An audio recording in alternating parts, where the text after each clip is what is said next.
My INFJs battle with depression and the path to recovery. INFJ and a highly sensitive introvert. Therefore, in order to overcome my depression, I had to learn how to connect with my body and emotions. I want to start by saying that I am truly sorry if you are experiencing depression. I also think you can overcome this. Although this video is made from the perspective of an INFJ, other personality types will find it helpful as well. I took an online MBTI test and found out I was an INFJ, one of the 16 Myers-Briggs personality types. I broke down in tears after reading every post on this website concerning this unusual personality type. I'm not alone. Like many INFJs, I've always felt like the outsider and like I didn't fit in. For a very long period, I even believed I was insane. Since my life has not been simple, I have fought with severe depression for a significant portion of my life. I was engulfed in it for a long time. I continue to attend treatment 4 days a week as I type this. It takes time to recover, especially if you're an INFJ like myself who finds it difficult to open up and who frequently feels misunderstood. Here is how my INFJ struggled with depression and how I overcame it. My INFJ's fight against depression. Let me begin by stating that, much like the healing process, everyone's experience with depression is unique. Your experience might differ from mine, even if you're an introvert or have a similar personality to mine. And that's good. I've been receiving counseling for more than a year. It took me more than 6 months to open up to my nurse and psychologist after building up enough trust. Even a tiny bit. At first, I was unable to express my feelings and, even when pressed, was limited to discussing those of others. I offered the nurse all the details of my observations of other individuals instead of telling her about myself because that was all I knew. Being so tuned into other people's feelings, I wasn't sure how I should or could feel. It is typical of INFJs and highly sensitive introverts, but quite apart from my own. I had battled with this issue for the most of my life. I was stranded, unsure of whether I was experiencing my own feelings or those of everyone around me. Prior to therapy, my emotions became so out of control that I completely shut down and lost the ability to feel anything. Nothing could connect with me or move me, and it was frightening, especially for an INFJ who is accustomed to experiencing a lot of emotion. The tension of talking to people increased because I was afraid to reveal how shattered I felt on the inside. As a result, I became more reclusive and alienated even from my closest friends. I feared that if I expressed my true feelings, I would wind up making other people unhappy, and I wanted to prevent that at all costs. I put on a happy front at work and focused all of my remaining energy on being the best teacher I could be for my children. My eyes were the only thing that kept me hanging on at one point. It goes without saying that I wore myself out trying to live up to others' expectations, or at least the expectations I believed they had of me. I was forced to take many weeks off work as a result of it. My despair eventually forced me to resign from my position, which kept me up at night. I felt terrible for seemingly leaving my students and coworkers. I then made the decision that if I ever intended to escape this incredibly challenging circumstance, it was time to seek expert assistance. My path to recovery. How does the healing procedure appear now? Opening up is the first step on the path to recovery, but one of the most crucial elements is time. INFJs are extremely sensitive introverts who value compassion in others, yet we frequently forget to practice self-compassion.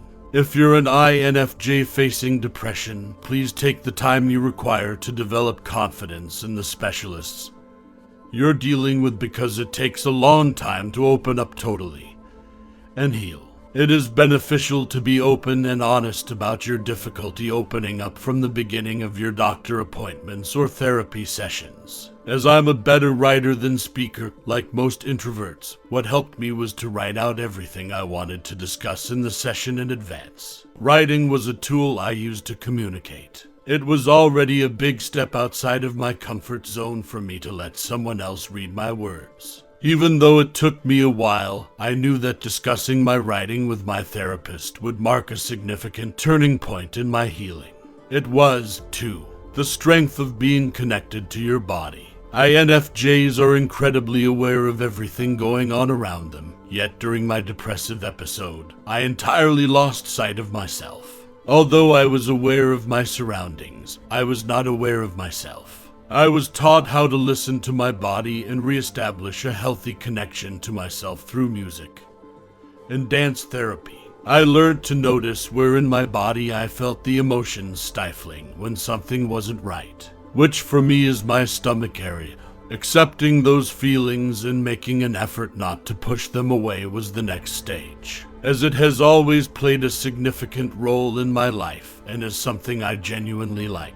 Music was my largest support in learning to accept my emotions. I looked for that connection with myself while listening to music, experienced my feelings, accepted them, and then just allowed things happen as the music played. I allowed my music to carry me away while seeing my feelings as a large wave coming near the coast. I let out my emotions once I got to the top of the wave, whether it was by crying, laughing, or even striking my pillow in frustration, until the wave came to the shore and I felt it rest and calm once more. Naturally, being an introvert, I wanted to be alone at these times. I find it difficult to express my true thoughts in front of other people because I am preoccupied with overanalyzing and second-guessing how my feelings might affect others. Like many others, I put others before myself, believing that once I see or sense something is amiss, it is my duty to lift others' spirits and make them feel better. I discovered a method called authentic movement in dance therapy that aids in my self-connection. Authentic movement is a type of mindful movement that involves an internally focused mover and a witness who watches the mover and supports self-awareness. Most of the time done with eyes closed, the mover follows present moment impulses and moves and gestures to explore. Another thing that helps is the idea that because I'm so sensitive to sounds, feelings, and pictures, I can surround myself with a bubble that blocks those things from having a negative impact on me. In order to locate a secure place within myself, I close my eyes and turn inward. I construct a fictitious bubble to protect myself from various stimuli using that power and my imagination. Sometimes I feel like I'm a ferocious wolf. I feel more powerful than before and like I can take on the world as a result of feeding my inner wolf. I pretend to be this wolf while listening to music and alone in a room. Despite being a strong beast, this fictional being respects people with decency and respect. She is yet capable of establishing limits, and when someone disregards them, she bares her teeth and defends herself. I feel more powerful and comfortable when I picture myself as this wolf, and it gives me the confidence to leave my chamber and face the outside world. The strength in self-care. Many INFJs share the traits of being very conscientious and being very helpful.